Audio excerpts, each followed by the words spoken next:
Thank you for waiting. Would you please state your name and occupation, then state your question? I'm Sakina D'Souza, and I'm a Catholic.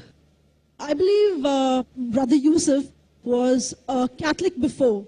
I would like to ask him the simple question. He was brought up like a Catholic, but what made him change? Doesn't he believe that the Messiah is true, or did he ever feel that the Catholic religion, has not brought up any Messiah and the Bible is false? I would like to just know what that means, because he said he was a Catholic before and now he has become a Muslim. What made you change? What was that storyline before? Doesn't he believe that there is a Messiah, or the Messiah had come, saved us, died on the cross? Thank you very much for a good question. I hate to disappoint you, but I wasn't a Catholic. But I was with a Catholic priest the night that he accepted Islam. And I asked him these questions you asked me. Because after all, I was still a Christian, a preacher in Christianity, and I wanted to know why my best friend, a Catholic priest, had converted. That's a pretty weird thing. A Catholic priest is not like a regular preacher in the Protestant religion. A Catholic priest has given up everything. He's given up his life to be a Catholic priest. When he enters into this realm, he's basically given away everything. He can't have a wife, he can't have children, obviously no grandchildren. He has no home, he just lives in a rectory or wherever they give him a place to stay. And he's sent wherever they tell him to go, do whatever he's told to do, and that's it. And he cannot disobey the Pope, otherwise they can kick him out of the religion, and if they do, he's excommunicated and he goes to hell forever. So how would a person like this want to become one of those Muslim terrorists? That's what I wanted to know. He explained in a very few beautiful words something that I came to learn for myself. He said that he was sincerely in the Catholic religion because he believed in God, that he had studied, his degree was in theology, and a part of the teaching that they as priests have is to study Islam. Every priest is forced to study Islam. Now you may not know that, but you can ask your priest and he'll confirm it. And when you study Islam, even when Islam is taught to you by somebody who hates Islam, as long as they don't corrupt it too far, you can still see the truth in Islam.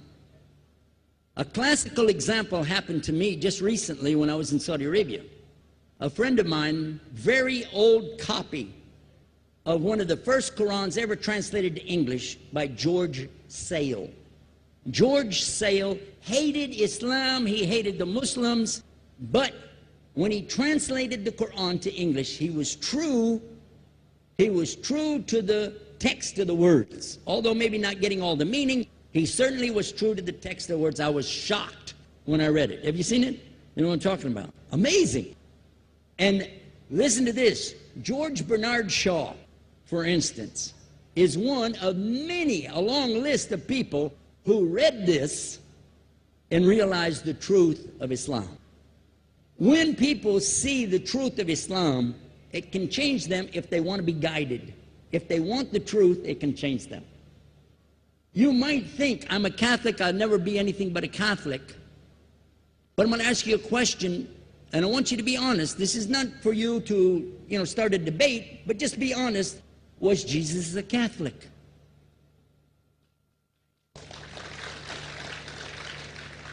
And it's not open to debate, so there's no point in opening that up, because you know and I know he wasn't. The Catholic Church was in business about 300 years before Jesus was born. It's on their website. Don't go like this. It's on their website. That's where I took it from. The Catholic Church was really started in Rome by Alexander the Great. Do you know what the word Catholic means? It means universal. It was the universal church for the Roman Empire. If you didn't join it, you could not be a Roman citizen. And it was opposed to the teachings of Judaism and opposed to the teachings of the early Christians for more than 200 and some years. And they were diametrically opposed to each other to the extent that it was the Romans killing the early Christians. Now, if you understand that, and you go to their website and read, they didn't even take over Christianity until the year 325 AD. And when they did, they changed a lot of things, again, referring to their own website.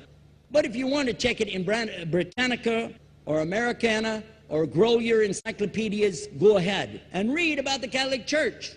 When, in August of 325 AD, at the Nicaea Council, they took over, first thing they said was, let's change the date of the birth of Jesus to be the same date as that of Mithras, which was the god, one of the gods worshipped there, and also the sun god's birthday was the same day, December the 25th, believing it to be the shortest day of the year. And Constantine was a sun worshiper of Saul Invictus. Go to the website, read it for yourself. There are a lot of points, but not the least of which, even today, if you go in any Catholic church, and I have, you'll see so many portraits and statues and idols and images throughout the whole place, that for the one who's never experienced that, for a Muslim who knows about these images, he'll be like, whoa, a'udhu billah. Whoa, what's this? The first time I walked in a Catholic church, I was about 10 years old. I was shocked. I was shocked at the idols and statues everywhere, because in the Protestant religion, we were brought up to believe that the second commandment was just as important as the first commandment. The first commandment in the Bible, in Exodus, is the same as the first commandment in the book of Deuteronomy. It says, I'm the Lord your God that brought you out of the land of Egypt in the house of bondage. You know no other God beside me. Beside me there's no other gods. Thou shalt not have any other gods beside me. How many in this room agree with that commandment? Raise your hand. You notice the Muslims are raising their hand, because it means Ashhadu an la ilaha illallah. That's the first commandment for us as well. The second commandment you have clearly says, thou shalt not make any idol, any graven image of anything that creeps upon the earth, swims in the sea beneath, or flies in the air above.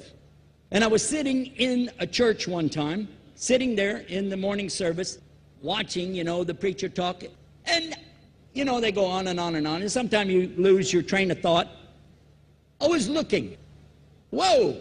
On the front of the podium, there was a fish. A fish. For the symbol, make you fishers of men. It had a fish. I said, whoa. Then I looked up above his head at the big stained glass window, and it had a dove, and he had the olive branch in his mouth. The dove is flying, the bird, I said, whoa. And then I look over here, and there's a cross with a man hanging on it. And I said, wow, they didn't miss a single one. They got them all. Something walking on the earth, something swimming in the sea beneath, something flying in the air above. So look at these two things. Clearly, the first two of the 10 commandments, bang, bang, boom. Because if you said God is more than one, where did you get it from?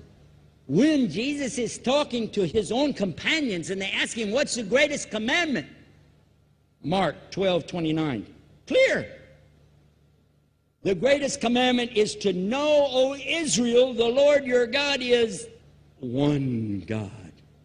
And you have to love him with all your heart and all your mind and all your strength. And this is no different from what Prophet Muhammad ﷺ was saying, the same thing to his people. Same thing I mentioned in the lecture. This is certainly for us the same. So what you see is Muslims practicing the commandments, and you see people claiming the commandments but practicing something else.